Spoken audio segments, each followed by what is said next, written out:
गोंदिया से खबर। स्थानीय अंबेडकर भवन माराटोली में महाराष्ट्र शासन द्वारा समारोह का उद्घाटन संयुक्त संघमित्रा ढोके नागपुर ने किया। इस अवसर पर विनोद जाधव जिला सह आयुक्त नागपुर, विद्या गायकवाड़ चंद्रपुर, करण कुमार चौहान जिला सह आयुक्त भंडारा, प्रशांत उरकुड़े वर्धा, सूर्यकांत विदुरकर गढ़चिरौली, संदीप विद्रवार, मुख्य अधिकारी गोंदिया अर्चना मेढ़े, स्नेहलता कुमार योगिता यावलकर, राहुल कंकाल, लक्ष्मीकांत कहार, राजेंद्र चीकू खुदे, भारत नंदनवार, कुलभूषण रामटेक, प्रशांत उरकुड़े, सरन खांडेकर, प्रमोद कामले, दीपक घोड़के, विनायक घुगे, अक्षय परदेशी, शुभम पाटिल आदि सभी जिलों के पदाधिकारी तथा कर्मचारियों ने अथक प्रयास किया।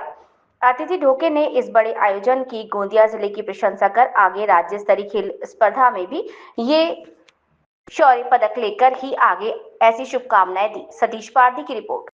अनेक वेळा कधी वातावरण भयभीत असते, कधी आनंदी असते, कधी दबावात असते, तर कधी वेगवेगळ्या पद्धतीचं वातावरण असते। अशाही वातावरणात आमचा कर्मचारी अहोरात्र काम करत असतो, रात्रंदिवस। जन्माचा दाखला असो, मृत्यूचा दाखला असो की कुठे, जन्मापासून मरणापर्यंत, मरणापासून सरणापर्यंत, आणि आता त्याच्याही पुढे आपण गेलो की पर्यावरणापर्यंत आपण गेलो। जन्माच्या आधीचा पण खूप साऱ्या गोष्टी असते सत्करी, आणि एवढे सगळे कामं आमचे कर्मचारी करत राहतात।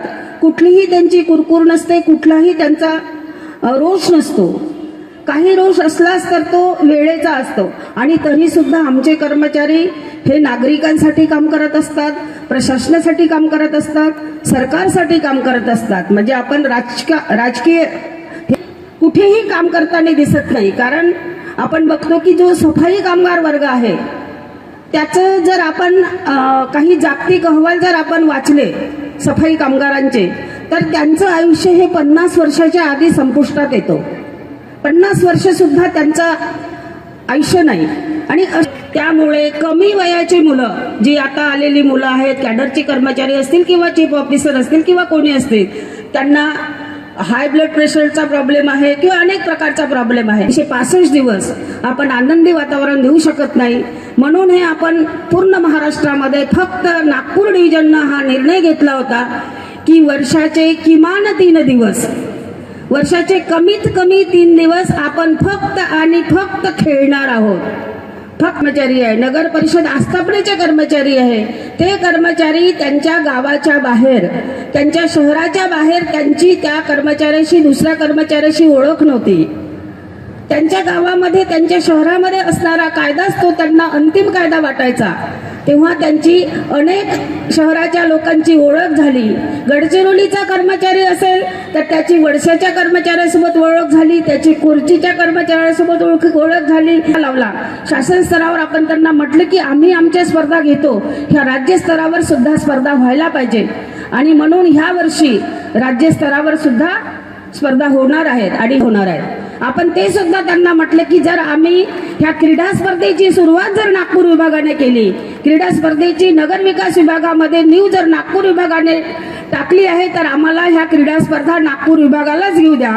पण काही हा जंगलामध्ये असतो, वाघ हा एकटाच चालतो, वाघ हा कुठल्याही झुंडीला घाबरत नाही, आणि म्हणून तुम्ही विदर्भाचे वाघ, तुम्ही महाराष्ट्राच्या कुठेही असो, कोकणामध्ये स्पर्धा असो तुमची, पुण्यामध्ये स्पर्धा असो तुमची, की मुंबईत कुठेही स्पर्धा असो, पण आमचे हे वाघ तिथे डरकाळी फोडल्याशिवाय राहणार नाही, आणि तिथून सुद्धा शील डालल्याशिवाय राहणार नाही। याची राज्यस्तरीय पातळीवर सुद्धा सिद्ध करणार आहात याची। आणि जे आपल्या एक यांचं स्वागत राणे साहेब, तब जीतना जरूरी हो जाए विभागामार्फत या अशा आपल्या इथं या सर्व स्पर्धा आपण करत आहोत। जवळपास वैयक्तिक 13 प्रकारचे स्पर्धा आहेत, आणि सांघिक 6 प्रकारच्या, आणि सांस्कृतिक जवळपास 13, अशा 32 प्रकारच्या स्पर्धा आपण घेत आहोत। या सर्व स्पर्धेला उत्स्फूर्त प्रतिसाद आपल्या सर्वांनी द्यावा, यासाठीच या आपण हे सर्व काही नियोजन इथे केलेलं आहे। आपल्या इथलं क्रीडा संकुल हे संपूर्णपणे सज्ज आणि इथे झालेलं आहे। तसंच आपल्या इथलं मॅचेससाठी, क्रिकेट ग्राउंडसाठी आपण डे नाईटसाठी पण चांगली व्यवस्था इंदिरा गांधी स्टेडियमवर इथे केलेली आहे। सर्व संघांना माझी विनंती आहे की त्यांनी चांगलं परफॉर्मन्स इथे करावं, जेणेकरून या ज्या स्पर्धा आहेत या दरवर्षी आपल्याला घेता येईल. आपण सर्वांनाच माहीत आहे की अशा स्पर्धा प्रत्येक विभागामार्फत घेतल्या जात होत्या, पण आपल्या नगर विकास विभागामार्फत अशा स्पर्धा हे त्या राहिल्या होत्या आणि होती नव्हत्या. पण माननीय डोके मॅडम यांनी हे स्वतः स्वपुढाकार घेऊन अशा एवढ्या मोठ्या स्पर्धा विभागीय स्तरावरती घडवलेल्या आहेत आणि हे ते सर्व काही त्यांनी नियोजन केलेलं आहे. गोंदियालाही याआधी पण स्पर्धा झालेल्या आहेत, यावेळेस पण तील. एक आवर्जून सांगतो मॅडम की मी एकटाच या कार्यक्रमाचं नियोजन अजिबात केलेलं नाही. याच्यात राहुल परिहार साहेब, तसंच करिश्मा वैद्य मॅडम, सारंग आणि प्रमोद या दोघांनी खूप मदत केलेली आहे. आपल्या जिल्हास्तरीय याच्यामध्ये यांनाच विभागीय स्तरांचे अरेंजमेंट येथे दिलेले आहेत. त्यांनी ते योग्य प्रकारे सांभाळावे. असतंच काही काळामध्ये गोंदियामध्ये नगरपालिकेत नोकरी करणं कठीण होतं. अशा काळामध्ये या क्षणी आपण विभागस्तरीय स्पर्धांचं भव्य आयोजन या शहरामध्ये करू शकलो. यामध्ये निश्चितच योगदान यावेळच्या अधिकारी कर्मचाऱ्यांचं, नेतृत्वांचं, संदीप चित्रावरचं, राऊत परिवारचं आहे. त्याबद्दल विभाग स्तरावर या स्पर्धा ऑथराईज होत आहे. त्याबद्दल या सगळ्या